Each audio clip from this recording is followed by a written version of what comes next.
The message from House Republicans to President Biden is clear. There will be no increase in the debt limit in the absence of significant and meaningful spending cuts.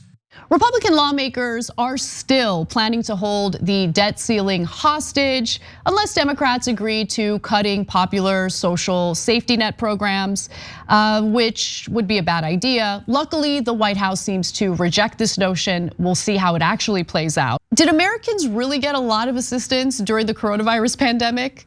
Isn't it weird that there's an increase in the number of Americans who might need a little bit of help, might need to tap into our social safety net to make ends meet? I mean, have wages kept up with inflation? You hear Republicans talk about inflation all day, every day. Oh, it's all Biden's fault, inflation, inflation, inflation. So it's so weird to me that on one hand, they talk about how the cost of living has gone up rapidly. Wages have certainly not kept up with inflation. And then they turn around and say, government dependency, we gotta cut spending, everybody. Matt Gaetz is one of those Republicans. He was quoted as saying, I don't think hardworking Americans should be paying for all the social services for people who could make a broader contribution and instead are couch potatoes. You see, that is what the so-called populist Republicans really think about ordinary Americans. They're just couch potatoes.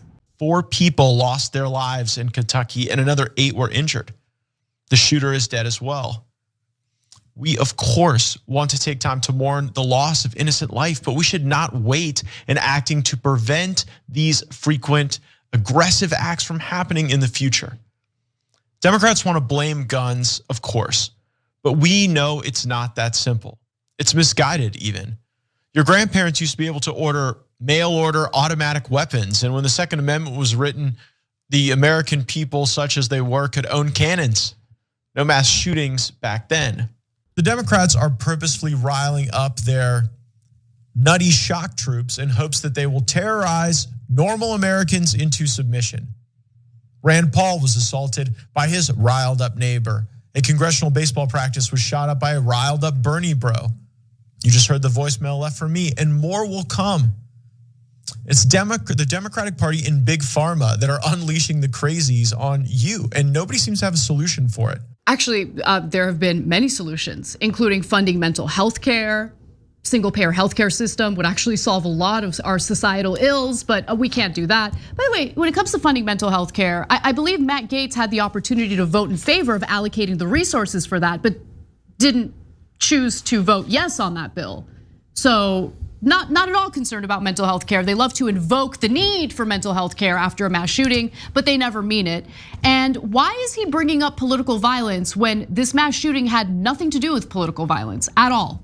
At all. As we hear the stories and circumstances for those here, I hope we do not forget the pain and anguish and sense of loss felt by those all over the country who have been the victims of violence at the hands of illegal aliens. H.R. 8 would not have stopped many of the circumstances I raised, but a wall, a barrier on the southern border may have, and that's what we're fighting for. Mr. Chairman. Well, gentlemen will suspend.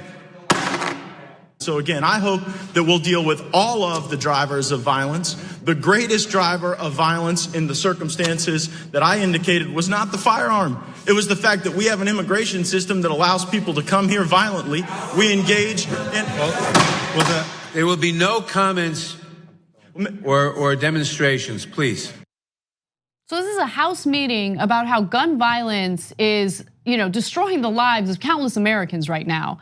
And Gaetz decides, you know what? It doesn't make my donors happy to talk about this issue, so let me go ahead and deflect by demonizing undocumented immigrants and talking about Trump's border wall. So 2 quick things on that. One is undocumented immigrants, we'll say this every time because apparently no one in the mainstream media is capable of doing any research. And it should be given as context every time this issue comes up. Undocumented immigrants commit half the crimes of natural-born citizens in America. So if you're worried about what creates danger for Americans, it's Americans.